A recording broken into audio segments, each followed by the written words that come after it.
What is the best way to make friends?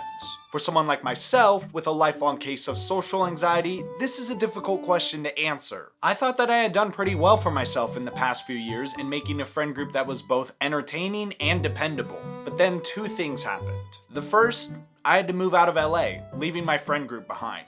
And we all know that if you can't see your friend group in person, then they basically might as well not exist. At least, that's what my former friends told me. The second thing is, I found Komi. Technically, I originally read it 2 years ago, but stick with me. Despite not being able to communicate whatsoever, like the title suggests, this high schooler with an icy stare manages to amass a whopping 100 friends, each with their own distinct and quirky personality. My former friend group, is worthless by comparison. So how the hell did she do it? In this video, I want to take a deep dive into the 3 years Komi spent building her army of homies, as well as brazenly ranking every friend she came across. Everyone ranks their friends on a tier list, right? By the end of this video, we should know exactly the best way to make friends, which is good because putting ads on Craigslist only connects me with weirdos at the moment, which I'm not a weirdo. Hey, don't zoom in on my dick girl manga. That's not cool, man. Won't you look to your left and right? Make sure you ask your friends. When shit hit the fan, is you still a fan? Let's start by breaking down what each tier means. And before you ask, no, I am not making a physical tier list this time around. That took way too long to do for the One Piece video, and it was impossible to read anyways. S tier, GOAT status. This friend has a dynamite personality and will stand by you through thick and thin. A tier, really great friend. They hang out with you a lot and you can tell them basically anything. B tier, you know quite a bit about each other. There might be some quirks about them that rub you the wrong way, but for the most part, you get along. C tier, not that comfortable to be around. Maybe you met out of circumstance and you might even have a few common interests, but you never actively attempt to hang out with this person. D tier, calling them a friend is a stretch. If you were ever good friends, that ship has long since sailed. Nearly everything about this person irks you, but you continue to be friends with them either out of obligation, pity, or because you have no one else. And finally, F tier. Toxic in every way. Actively makes your life worse. Calling them a friend makes you want to vomit. Fair warning, there's a couple of Komi's friends that I basically don't know anything about. Those people will be placed in C tier. I don't know how to make friends, I'm a lonely soul. God damn, I gotta clean my monitor. Anyway, what's up? It's unshaven and unshowered editor Hunter here. Just so there's no misunderstanding, the video you're watching right now is only gonna cover the friends Komi makes in year 1. I might make references to this later in the video, but just know that those sections were filmed before I made this decision. So if you wanna see the friends that Komi makes in years 2 and 3, I implore you to subscribe. It helps me out a lot and it lets you know when the next video drops. So that's it, that's all I wanted to say. Anyway, back to the video. Before getting into all the friends she makes, we need to talk about the main character herself, Komi Shouko. This 15-year-old is the most popular student of Eton Private High School. Komi consistently attracts attention whenever she walks by. Fellow students describe her as a class princess or even a goddess. Okay, so first step, be hot. Well, guys, that's about it. Thanks for watching. Be sure to like and subscribe for more content. Okay, look, obviously I'm being facetious. While everyone in the school adores her, no one has ever actually communicated with her. Not just because her icy stare makes it quite hard to approach her, but because Komi can't communicate. I mean, it's in the title. Wait, shit, did I just steal my own joke? This slice of life rom-com centers around a high schooler named Komi who can't communicate. Obviously, it's in the title. Who cares? No one watched the video anyway. But if for some reason you needed further evidence, just look at her name. Komi Shouko is a clear pun on the Japanese term Komi Shouko, which is shorthand for communication disorder. As a heads up, basically every character name in this manga has some sort of pun or play on words that relates to their primary characteristic. This happens a lot in comedic mangas, but Komi takes it to the extreme. But just because Komi can't communicate doesn't mean she doesn't want to. The anime makes this extremely clear by mentioning it every goddamn episode. 留意すべきは苦手とするだけで関わりを持ちたくないとは思っていないことだ。関わりを持ちたくないとは思っていないことだ。関わりを持ちたくないとは思っていないと。 So how does someone this unapproachable and untalkative make friends? Well, lucky for her, she's seated right next to Tadano is your normal average guy in just about every way. His name is a play on words Tada no Hito, meaning just some guy. Despite trying to blend in and not make any waves, Tadano is the primary male character of this manga. His unremarkability is deliberate. In shonen mangas such as this one, many main characters are purposely written for people to insert themselves into the story. It allows for the average reader, in this case high school boys, to imagine themselves courting the hot shy girl. But unlike other self-inserts, the mangaka Oda Tomohito, no, not that Oda, took this common trend and turned it into a comedic bit. His test scores always perfectly line up with the class average, he has an average height and weight, and he always answers questions in a very ordinary way. He's a good contrast for some of the crazier quirks found in later characters, but Tadano does have one crucial skill that sets him apart from a truly average man. Tadano is so good at reading people's thoughts from their facial expressions that he's basically telepathic. This skill is the only reason Tadano is able to see through Komi's icy introduction and figure out her disorder. この参戦もしかして人と話すのが苦手なんですか？これは失礼、すごい失礼。違くて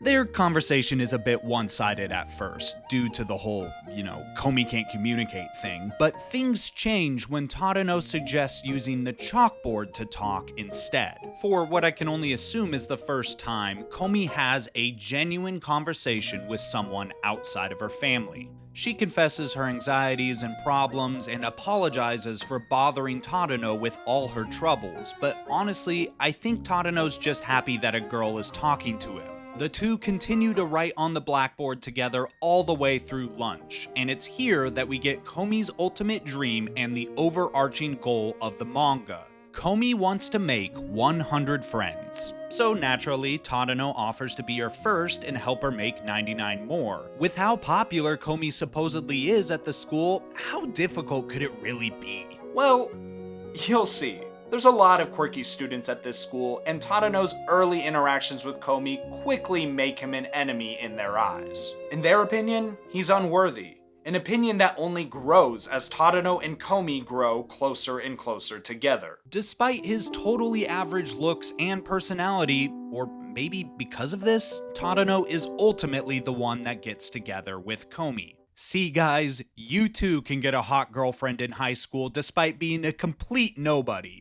As long as the girl has crippling social anxiety and needs you to act as her interpreter. Cynicism aside, it's a very slow but genuinely sweet evolution of romance with a lot of other characters and friends threatening it. Rather than laying out the entire history right now, we'll talk about their relationship as it becomes relevant. Tadano may be just some guy, but he's friendly with just about everyone he interacts with.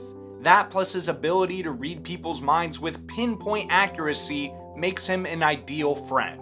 I could do the meme and rank him as a mid-tier friend, but honestly, his ever-present kindness and patience makes him about as good of a friend as you could ask for. S tier. Damn, to her, or that, or them. Najimi could not be more of a polar opposite to Komi. Osana Najimi, when put together and translated literally rather than the kanji used, means childhood friend, which is exactly what they are to Tadano and the entire school. They were one of the few people around during Tadano's middle school years, in which it's revealed that he was a stereotypical chuuni that made girls recoil and cringe. Tadano himself deeply regrets this phase of his life, and it's the main reason why he's trying to avoid making waves in high school. It's a good thing this phase won't come back to haunt him later. Very little is known about Najimi's personal life, including their gender. They presented as a boy in junior high and largely present as a girl now, but they never really make a stance either way. While their actions definitely scream gender fluid, the manga likes to make jokes suggesting that they have to be one gender or the other, which is a little problematic. The solution that the fanbase arrived at was to simply list their gender as Najimi, matching their one-of-one chaotic gremlin personality. Najimi exudes charisma from head to toe. They claim to go way back with every student in the school and have an estimated friend count of over 5 million. By the end of the manga, that number has somehow ballooned to 60 million. That is quite literally half of Japan. Tadano sees them as the perfect person for Komi to have as a friend. Unfortunately, Najimi rejects her offer. Okay, rough start. They explain to Tadano that Komi was the only person they couldn't make friends with in grade school, which ruined them mentally. Tadano begs Najimi to give Komi another chance, and after a very awkward walk home from school, Najimi quickly figures out Komi's problem and offers to help. There's just one problem. Najimi might be a bit too forward. More often than not, Najimi is the one responsible for putting Komi into awkward social situations. They seem to have a throw him into the deep end style of help, which doesn't always work. One of their first tests involves ordering Komi to get a non-fat milk pistachio deep mocha dipped cream frappuccino with chocolate drizzle and lots of whipped cream from a legally distinct coffee chain called Stan Bakes, or they won't be friends anymore. Harsh. To her credit, Komi tries really hard to order the right drink, even if she ultimately falls short. And to Najimi's credit, they realize their faux pas almost immediately and apologize. But this isn't the last time that they do something that tests Komi's social limit. It happens over and over and over and over and over and over and over again. It's quite entertaining, but it is a lot. A fair amount of these trials result in Komi gaining a couple of new friends, but as someone who would also struggle with the things Najimi threw Komi into, I'm not really sure how I'd appreciate Najimi as a friend. Sure, they're friendly all the time, but they also seem a little over the top for my taste. I'll put them in the bottom of B tier. Pet dog, my dog, that's all. Agari is quite similar to Komi, at least on the surface. Her name can be read as a pun on Agari Sho and Hikyo, which means stage fright and cowardice. This lines up with her tendency to get nervous in front of others. Najimi suggests trying to be friends with Agari after analyzing the entire student body to determine which traits match Komi's the closest. However, when Komi first attempts to connect with her, Agari is terrified. Of course, Komi is even more shy than her, but that icy stare of hers doesn't do her any favors. This perceived stalking ironically gets Agari to announce a change in location for PE to the rest of the class, something she'd never do normally. She later thanks Komi for pushing her out of her comfort zone. Tadano uses this opportunity to suggest that maybe the two should become friends, but Agari rejects the offer because, well, I'll just let her explain.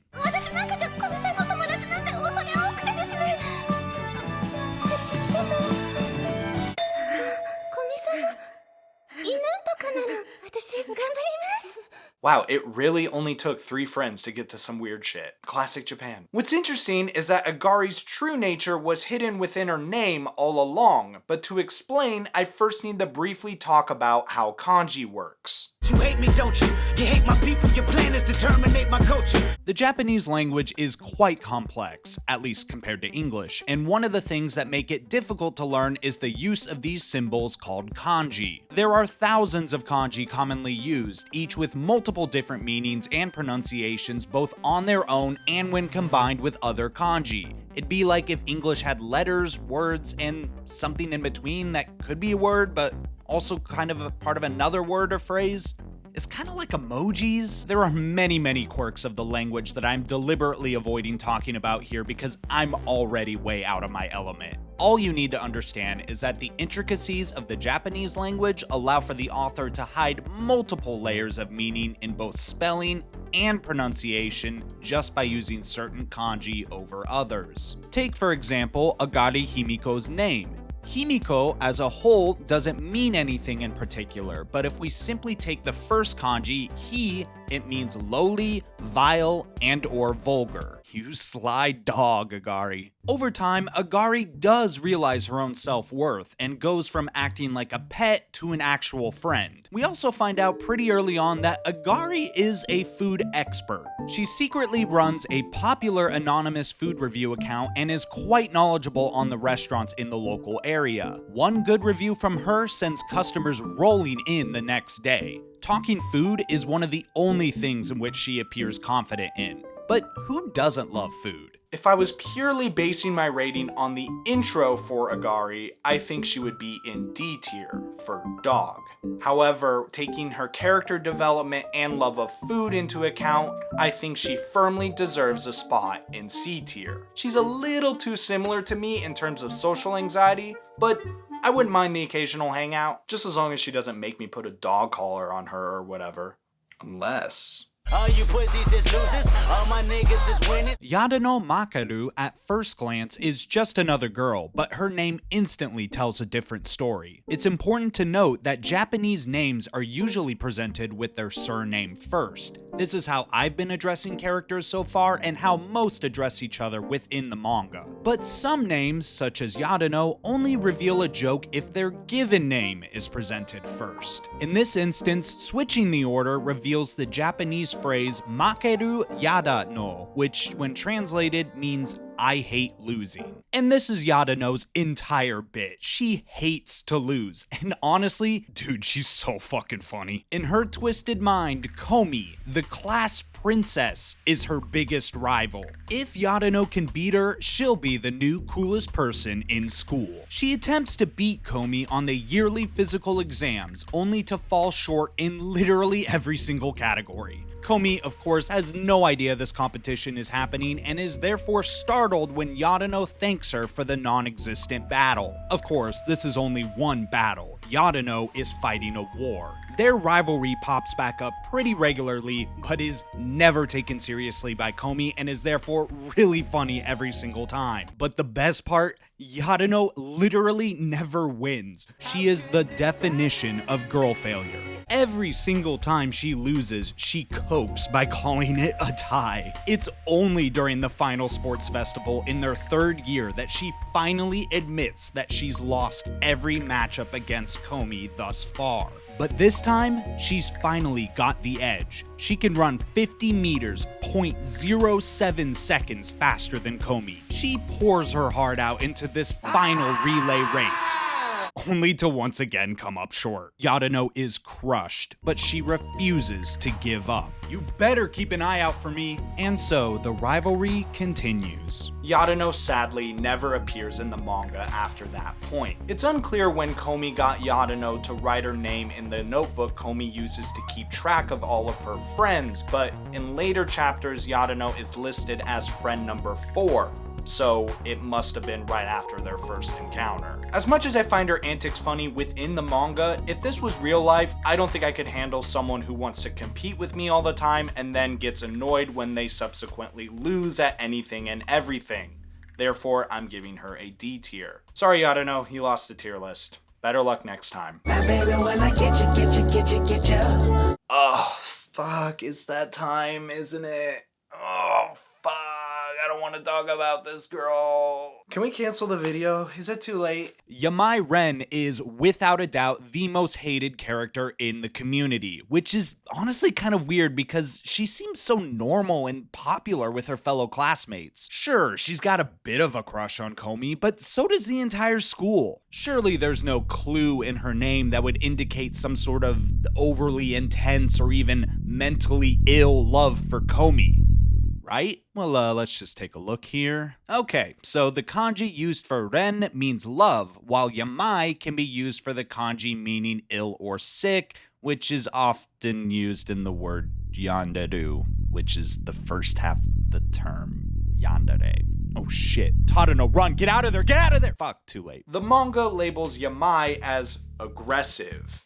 It's a wild understatement, but I think it's just because the English language doesn't have a good translation for the term yandere. A yandere is someone with an unhealthy romantic obsession. They usually start out sweet, but quickly become mentally unstable and or violent as their obsession grows. Yamai is a perfect example of this trope. Yamai speedruns through the stages of yandere in record time. In her first 2 chapters, she kidnaps Tadano, licks one of Komi's stray hairs, and threatens the lives of both Agari and Najimi for even talking to Komi. Despite the threat, on the same day, Najimi requests to visit Yamai's house after school. You would think this would be a problem with Tadano being held hostage in Yamai's room, but even though she remembers this, once Komi offers to go along too, Yamai has no choice but to accept. The visit starts off well, but very quickly falls apart when Najimi finds Tadano in Yamai's closet. Neither Najimi nor Komi know how to react, especially after Yamai returns with the knife. Wait, what the fuck? Okay. Things are a little tense, but Yamai calmly explains why Tadano is a good-for-nothing bottom feeder that should be gunned down in the streets like the degenerate he is, and that Komi should just be friends with Yamai. I mean, as long as she's holding the knife, it makes perfect sense to me. But Komi simply writes, "I decide who my friends are," in her notebook and leaves. This one little kidnapping is enough for Komi to reconsider being friends with Tadano for his own safety. I mean, just imagine blaming yourself for that psychopath's behavior. But it's okay, guys, because we got a happy ending. The next day, Najimi manages to convince Yamai to apologize to Tadano in her own passive-aggressive way. But of course, this apology very quickly turns into Yamai pleading to be Komi's friend or she'll fucking kill herself. Oh my god, bro. Komi has basically no choice but to accept, probably because Yamai pulled out the fucking knife again. But Komi seems very unsure that this is the right move. And so, Yamai's delusions and threats are validated for the rest of the manga. Yay! This is the epitome of a toxic relationship. It's built on a threat and never evolves beyond blind idolization. Yamai highlights one of the problems I have with this manga.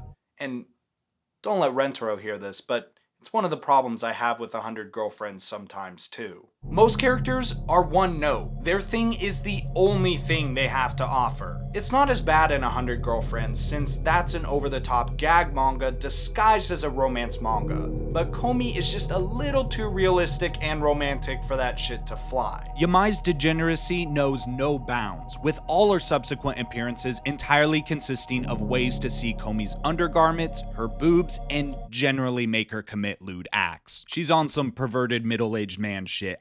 I don't know, man. The main squad never actually invites her to anything, but she just shows up anyway because of her incessant stalking. When Yamai gets sick, she fantasizes about Komi coming over and inserting a cold suppository. You know what? I don't actually want to explain that one. Obviously, when Yamai finds out that Komi and Tadano are dating, she doesn't take it well. It's honestly a little annoying how many chapters are dedicated to Yamai and her schemes. Our only saving grace is that Yamai isn't Komi's classmate in years 2 or 3, but that doesn't really prevent her from having her own little side stories. To compare to a better manga once again, despite mostly consisting of characters with incredibly distinct but ultimately one-note quirks, 100 Girlfriends really tries to introduce dimensionality in those characters by showcasing interesting pairings between them without Rentaro present. They frequently have vignette chapters exploring new dynamics in their daily lives together as a harem. It's less frequent, but Komi Can't Communicate also has interesting moments where different friends of Komi interact outside of her presence. Being 500 chapters, how could it not? Yamai, for example, has a budding, possibly even shippable, friendship with another of Komi's friends that we'll talk about next. But unlike 100 Girlfriends, very few of these side interactions seem to show a new side to the friends or help them grow as a person. Yamai still tries everything she can to get Tadano out of the picture and do some freaky shit with Komi up until the very last moment. The only thing she really improves at is not immediately wanting to kill anyone that Komi hangs out with. Undoubtedly F tier. This is what the F tier was made for, and honestly, I would be very surprised if any of Komi's other friends made it down here. She is a one-of-a-kind demon. Get her away from me and get her away from Komi. They not like us. They not like us. They not like us. Fools. You've been in the dark, blissfully unaware up until now of the true power lurking within this manga. but no longer, for you're about to meet the most powerful character in the entire school. Nah, she's just a chuuni. Quick refresher. A chunibyo is someone, usually a teenager, that is so desperate to stand out from the crowd that they act like they have some secret abilities or are responsible for the fate of the world. As a result, they're usually lonely. Naka Naka's name perfectly matches her personality. Wild how that works. The kanji for Naka can also be read as Chu, which is the first part of chunibyo, which is what a chuni is. Her family name Omoharu consists of kanji that can be read as thought or imagination and spring or puberty. Again, textbook chuni shit. Her intro is about as cringe as you would expect, but unlike Yamai, you actually feel a sense of pity after seeing her all alone outside of her strange interactions. Naka Naka claims to be the reincarnation of a powerful warrior, and Komi a reincarnation of Princess Komilia.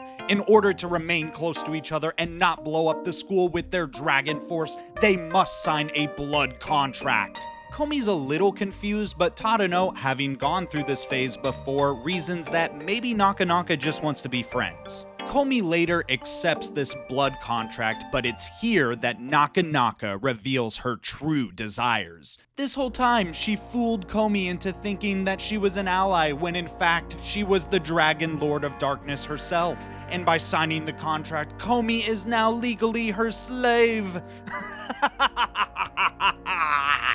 Komi still doesn't really get it, so Naka Naka frees her. How nice. Naka Naka is one of the few among Komi's friends that actually gets some genuine character development. Unfortunately, a lot of it has to do with Yamai. Aside from her rampant Komi obsession, Yamai's personality is similar to your classic high school mean girl. Anyone that genuinely wants to watch my content is probably getting bullied by her. In one chapter, Yamai teases Naka Naka for not having any friends to sit with during lunch, which inadvertently leads to her making friends with a trio of girls that find her funny. We'll talk about them and the plot that develops from this group in year 3, so stay tuned. Despite mostly teasing and bickering about each other's cringy tendencies, Naka Naka and Yamai do seem to actually care about each other. One could say that they have a classic rom-com setup where at first they hate each other but learn to love each other? This potential romance doesn't go unnoticed. Lily Tsukida is a side character whose name literally means I like Yuri, which is a genre of manga focused on intimate relationships between women. Lily constantly ships them while frantically drawing God knows what. She's obsessed, and honestly, who could blame her? If Yamai wasn't the literal embodiment of Satan, I'd stan. The reason I'm bringing Lily up now rather than teasing her out like some of the other future friends is because Lily ultimately does not become an official friend of Komi. Lily rejects her when asked point blank in year 3, claiming to only want to be friends with the lesbian couple she created in her mind, Naka Naka and Yamai.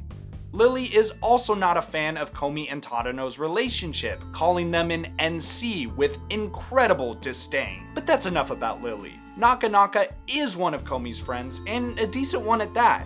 Sure, her chuni quirk is a bit hard to overcome at first, but once Komi does, it's clear that Naka Naka just wants to have someone to hang out with. She seems like she'd be down to watch or read basically anything you throw at her, as long as it's weird enough. For that reason, I'm putting her in B tier. She would never judge me for reading the Dick Girl manga. What is a woman that really hurt? Or demon, you better off killing her.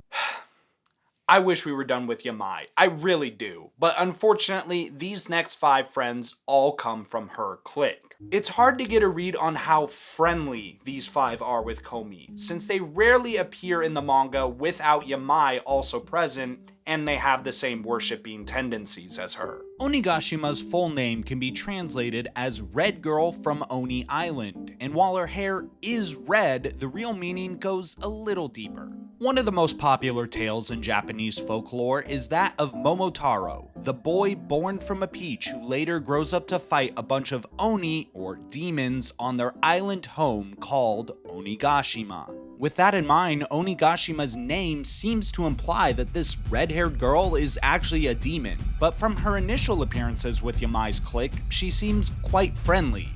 Until she isn't. At the flip of a switch, she becomes a demon. Not like actually a demon, but like she gets really, really mad. Tadano observes Onigashima rage at red lights, tangled earphones, and bad gotcha rolls. Even Yamai, despite being good friends since grade school, is terrified of her during these fits of rage. At one point, Onigashima is on the verge of hulking out in the women's restroom when Komi catches her tangled earbuds from falling into the sink. And if that wasn't nice enough, Komi actually ties them in a neat bundle before giving them back. Onigashima is in tears. Even though she was already confirmed as a friend at this point, it's here and at the batting cage following this that their friendship gets solidified. Onigashima's short temper is a bit of a turnoff. I try to avoid conflict at all costs, so I would probably avoid her as a friend. Still, she does have her moments, so I think a low C is more than fair. You know that I'd die for you. Despite being in Komi's list of friends incredibly early on, Kishi is essentially a background character for most of the manga. It's not like Meimei from 100 Girlfriends where she goes out of her way to not stand out. Kishi is incredibly easy to spot. How? Well, I don't know, maybe it's because she's wearing fucking armor. I mean, how do you miss that? Despite this, we don't see her face in the manga for the entire first year of high school, and it's not until their third year when Kishi gets her own formal introduction. The kanji used in her family name means beach, but Kishi can also mean knight, which is probably more relevant here. Her given name means princess child, which could imply nobility, but within the context of the manga probably points to her desire to find someone noble to serve. And that's where Komi comes in. Kishi spends all her time shielding Komi from degenerates like Yamai and, well, mostly Yamai, but Komi hates being treated as anything other than equals and eventually asks her to just be a normal friend. This mentally destroys Kishi, so the next day, she turns bad. She drinks orange juice, licks chocolate off of a stick, and walks past some litter without picking it up. Truly evil. She doesn't even protect Yamai from charging at Komi. Things are dire with no hope of resolution. At least until Komi and Kishi find a balance between protection and friendship later that day, and everything goes back to normal. There's no real indication that Kishi has any other interests besides being a bodyguard. And as nice as it would be to have a knight in shining armor around to protect you at all times, I think we quickly run out of things to talk about.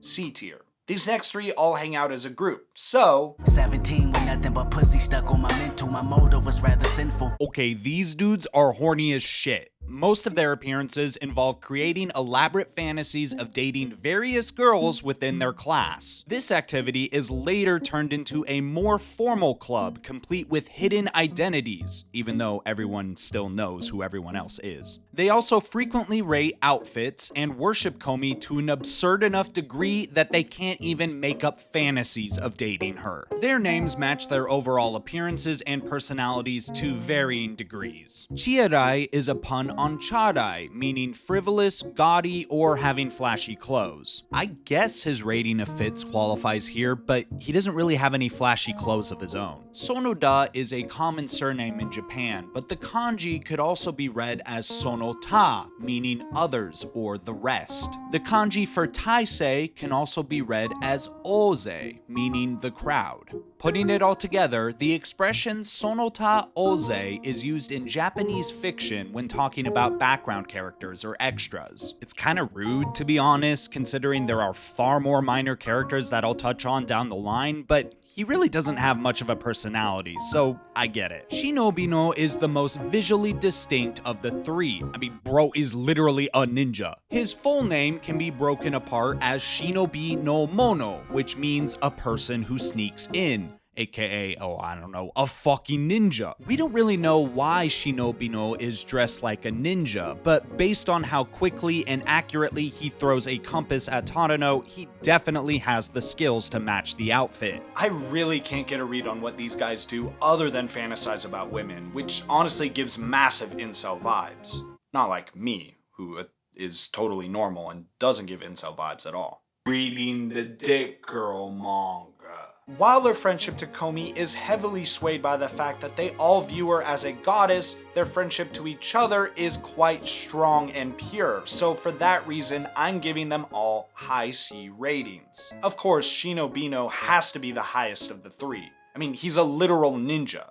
And your sister's situation was the one that put me in a direction to speak on something. Onemine acts like everyone's big sister. Her name is similar to One or One-san, which means big sister. Straightforward enough. She helps people out when they need it the most and roots for everyone's success. And she's not afraid to call out people's bullshit. At first, Onemine is concerned about Tadano becoming friends with Komi due to her supposed reputation, but after actually getting to know her, Onemine immediately gets it. The next day, she privately tells Komi she's rooting for Komi and Tadano as a couple, which is something I don't think Komi even really considered as a possibility up until now. Onemine is observant, cheerful, helpful, and more. She gets along with literally everybody. While she doesn't appear in the manga that much, to my immense disappointment, what you do get from her is everything you would want out of a best friend.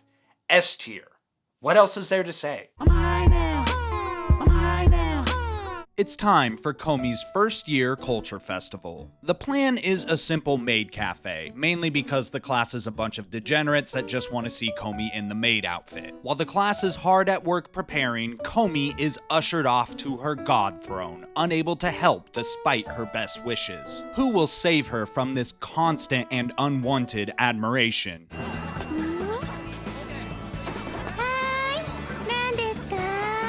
Otori Kaede is the most gentle and chill gal you've ever seen. Her name is a pun on Otori, which means calm, but that doesn't even begin to explain just how chill she is. She speaks really slowly and will often zone out.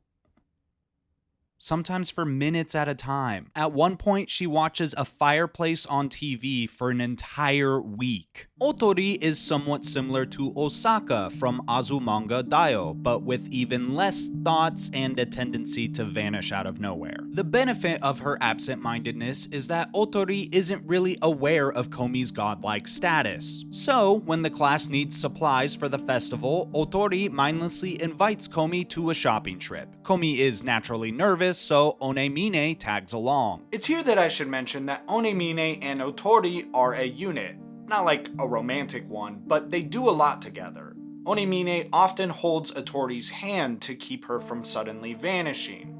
Still, Lily would probably ship. Despite Otori's general lack of thoughts, she figures out Komi's communication disorder quicker than most. At the hardware store, she notices Komi fidgeting and invites her to take her time to communicate. When Komi eventually asks why Otori invited her of all people to go shopping, she first says, "I don't actually know," but then admits that after seeing Komi with Tadano and Najimi, she just wanted to be friends with Komi too.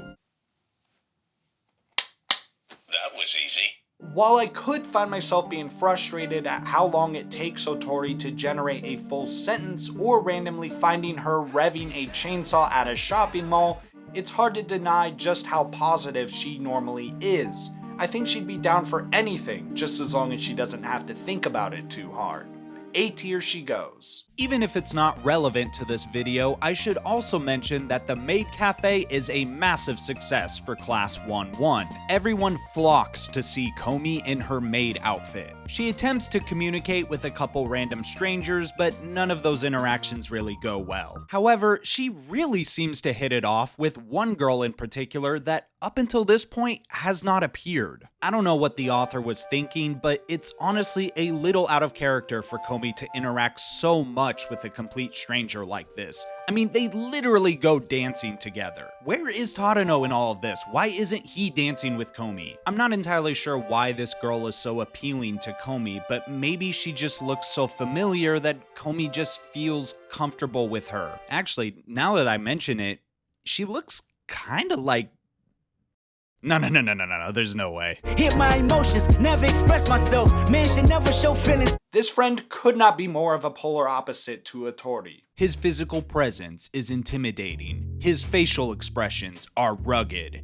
Even his family name means hard. Ayo, pause. Everything he does or says makes you think he's a delinquent through and through. But if you couldn't tell from how I'm setting this up, he's anything but. In reality, Katai is the male equivalent of Komi. He has trouble speaking out loud, which often results in people getting the wrong message. His internal attempts to look and act friendly only make him look more menacing. He also sometimes gets the wrong idea about people. For example, he thinks that Komi is a communication master simply because she froze in fear after making eye contact with him. Tadano is the only one that immediately gets Katai's deal thanks to his mind-reading powers and offers to show him around the school. I should mention that Katai shows up now in the winter instead of back in spring because he had a cold on the first day of school and afterwards got too nervous to attend. Katai proceeds to try way too hard to make Tadano his friend, often coming off as romantic to Komi's immense confusion. Despite this, Tadano remains chill and invites Komi to be his friend as well. Najimi stops him though before he can explain their quirks to each other because, quote, "it's more fun this way."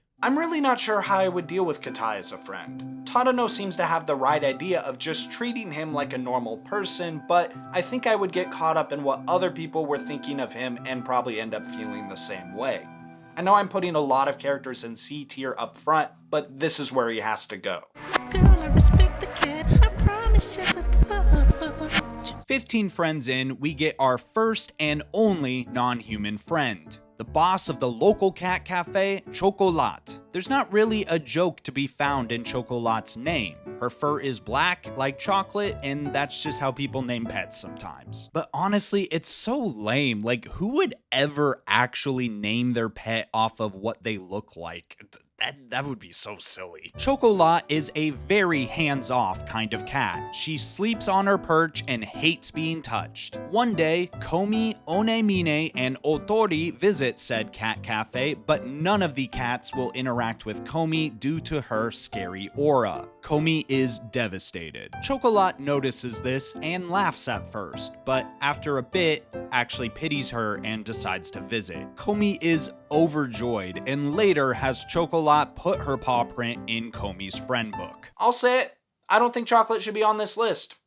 Sue me. Sure, the cat signed the book with her paw, but the whole point of the book was to show that Komi had people to communicate with. And as much as I or any other cat owner want to claim that we can understand our cats, the truth is, one of us can only speak with meows. Isn't that right, Sandy? Exactly. That being said, I really do love black cats that snuggle me and no one else, so A tier. Sons and daughters, barricaded blacks and borders. These next four only really appear as a group, and for like 3 chapters in total, so I'm lumping them all together. First up, Shiota Shota, which unfortunately is probably a reference to the term Shotakan, a genre of manga and anime that I really don't want to have to explain here because I'm pretty sure Chris Hansen would burst through my door if I did. Second up, we have Michisato Lola, which might be a reference to the term lolicon. Okay, what the fuck are you suggesting here, Oda? The kids don't even do anything close to what their names are implying. Thankfully, the other 2 kids' names are a bit more normal. Third up is Oki Itsuya. Oki means big, but ironically, he's the smallest of the group. Conversely, the last member is Saiko Chi, where Chi Sai means small, but she's in fact the largest of the group. All 4 kids are simultaneously introduced in a neighborhood snowball fight when Komi gets placed on their team against 5 high schoolers. Very fair and balanced, thank you Najimi. Almost immediately, the classic problem of Komi's icy stare rears its ugly head. The kids have no idea what to make of her. It also doesn't help that Komi's in her own head about throwing snowballs at her friends. Komi and the kids are about to lose, but thankfully, Yamai knocks out her other teammates for daring to even aim at Komi. Her final move, walking towards Yamai with her icy stare, gains the kids' respect, giving her the nickname Psy Killer. Komi doesn't understand at all, but has them sign the friend book anyways. All four of the Snowball kids basically have the same personality and are pretty friendly with each other. However, the two boys seem to have special feelings for each other that go beyond mere friendship. I'm not really sure what that means in elementary school, but who am I to judge? As for their relationship to Komi, it seems incredibly one-sided and mainly just based on respect rather than common interests or anything substantial connecting them. I personally would have a lot of trouble finding reasons to hang out with them, mainly because they're little kids. So I'll give them the classic C-tier placement. These next two friends, while distinct enough to warrant their own title cards, are introduced as a pairing and remain one for the remainder of the series. Say hello to I swore I wouldn't tell.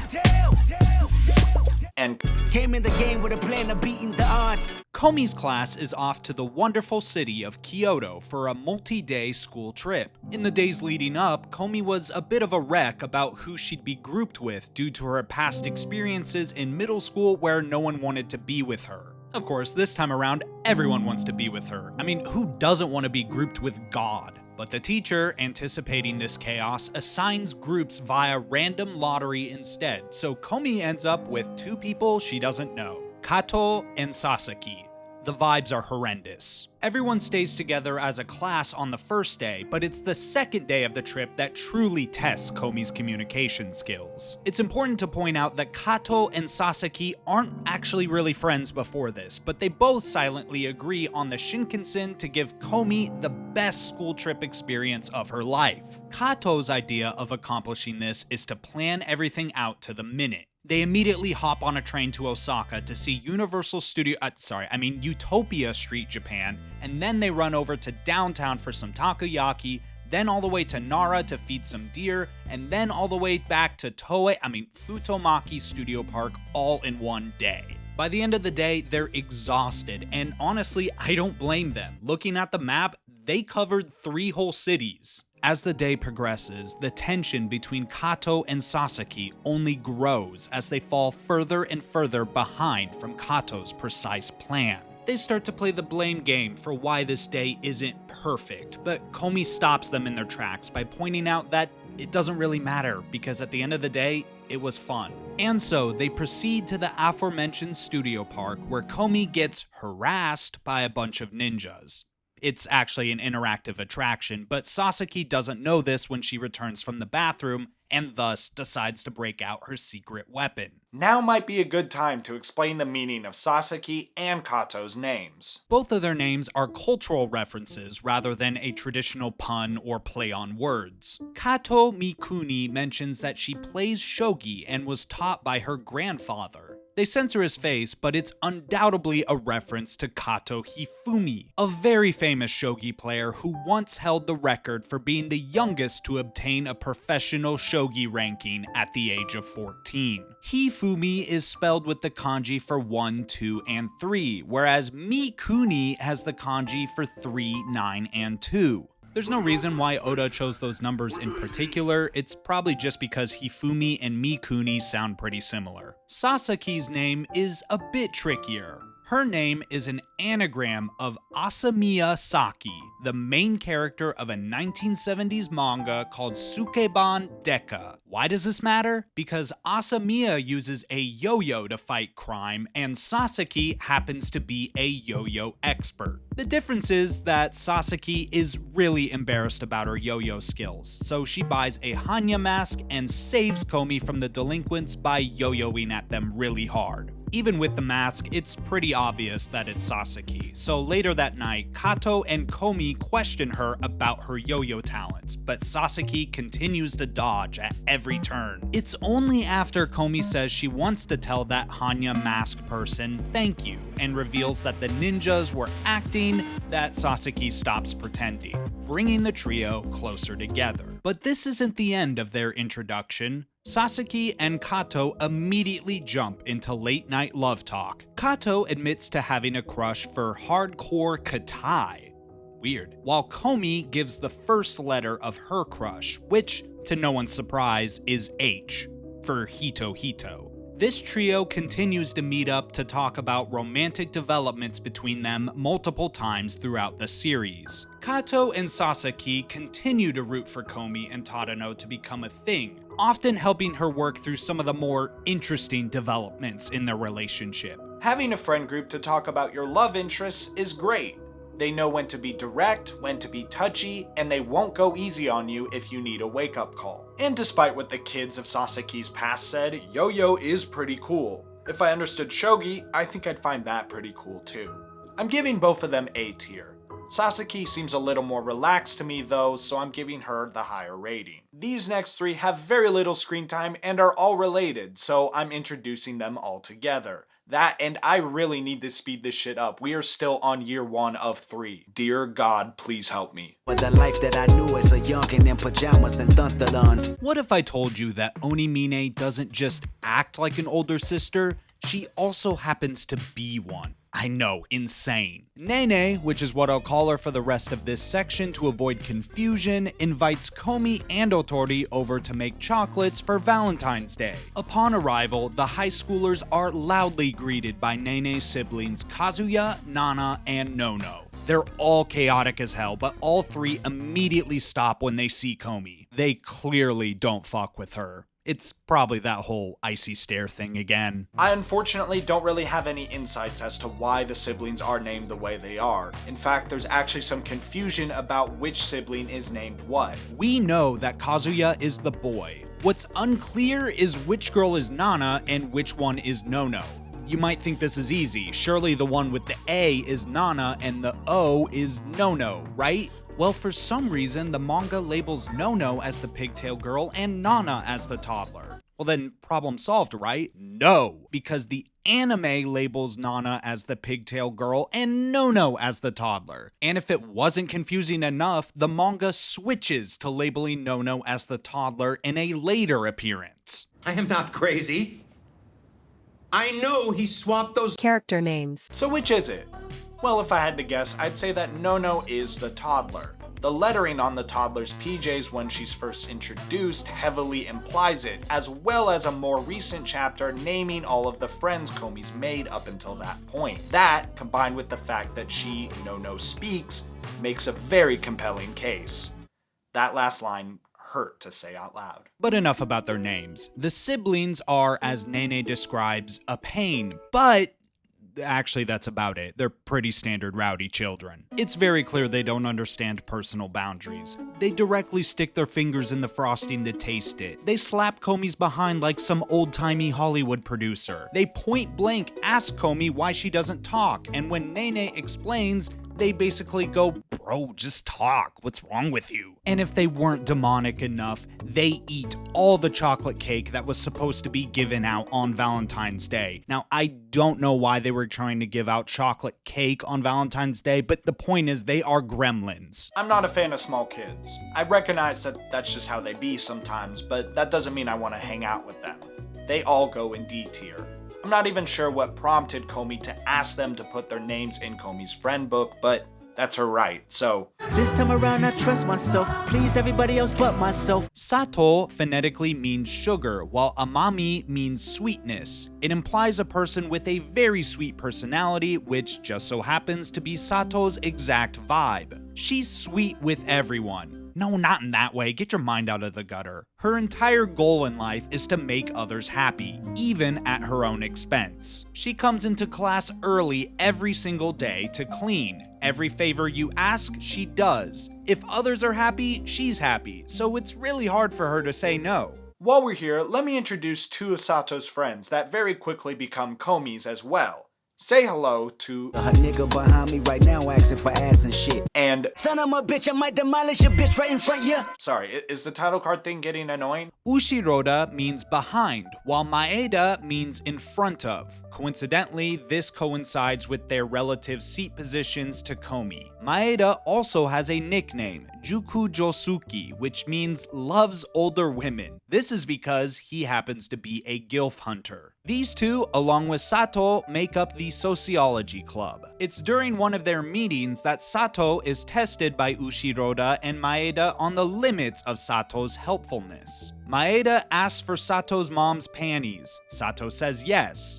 Ushiroda asks for $1,000. Sato says yes. Maeda asks for Sato's grandma's panties. Bro, fucking chill. Sato says yes. Huh? She would be totally lost in the helping hand sauce if it weren't for Tadano and Komi. Sato offers to carry a comically large stack of papers for Tadano, but after seeing her struggle even more than he did, Komi and Tadano insist on helping her. Komi also lets Sato know that she can ask for help anytime she needs it, to which Sato reluctantly asks for help cleaning the class every morning. It quickly becomes a morning routine. With the help of Komi, Sato learns how to lean on others and not be the yes woman the entire time. Neither Maeda, Ushiroda, or Sato have a large presence in subsequent chapters, which is unfortunate because I would have loved to see them more often. Maybe not so much the guy with the gilf fetish, but still. As for Sato's friendship ranking, having someone around you with a constant positive attitude and willing to do whatever you ask is a plus.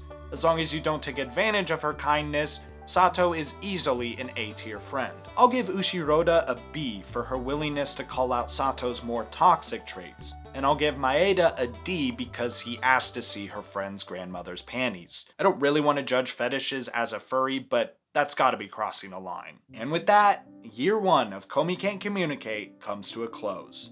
So what have we learned so far? Well, we've learned it's easiest to make friends when there's a third party involved. While Komi probably could eventually obtain some of the friends she has on her own, Tadano gives her a definite confidence boost in acting as her unofficial translator. As the year progresses, both of them start to notice this dynamic and make a habit of letting Komi do things on her own. Tadano still steps in when there's a fundamental misunderstanding, but by the end of the first year, Komi seems far more confident in social situations, even if she still primarily speaks through her notebook. Najimi is also responsible for a lot of Komi's initial friendships, even if their methods are chaotic, to say the least. Another thing we learned is that being patient, helpful, and forgiving seem to improve the odds of making friends quite a bit, even if it sometimes results in people like, Yamai infiltrating Komi's friend circle. Friends like Onigashima, Nakanaka, and Sato don't occur without having a patient and positive vibe. Finally, having some sort of activity that forces you to interact with new people helps a lot. The Snowball Kids, Sasaki and Kato, and the Onimine siblings all became friends through singular events that forced Komi into uncomfortable situations. While the quality of these friends might vary, they wouldn't be friends at all had she not participated in the first place. So with those 27 friends out of the way, let's wait, 27? I'm an hour into the video. How am I only I need a walk.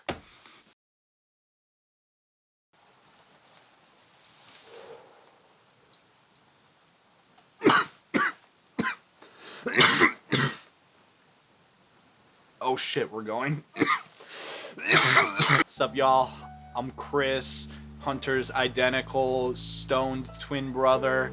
You probably knew that already if you're fans of the channel. Now listen, Hunter has been struggling to finish this video for months, so I decided to just step in and help relieve some of the burden, fill in some of the things that maybe he forgot to shoot in the moment or whatever. He's a busy guy, he's got to train all those Umamusumes for his other I'm being told not to talk about that. The first thing I want to tell you to do is to subscribe. Now, you might be saying, oh man, this guy, he only uploads once a year. Why would I subscribe to his channel? But Hunter recently told me that he is getting very tired of making very long 3-hour pieces of content and much rather do 20 to 30 minute videos on a, monthly basis or something. No promises, of course, but he was telling me about this one video about the city adaptation and he wanted to compare it to the Nichijou adaptation. I'm being told not to talk about that either. Anyway, I'm sorry. I'm here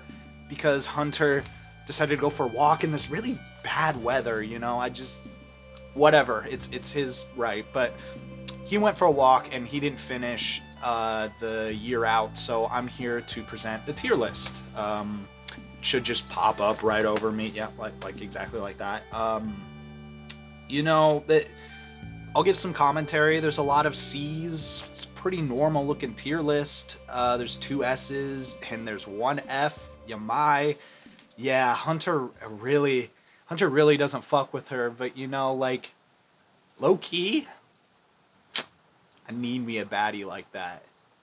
Maybe not like exactly her, because like, you know, she's in high school.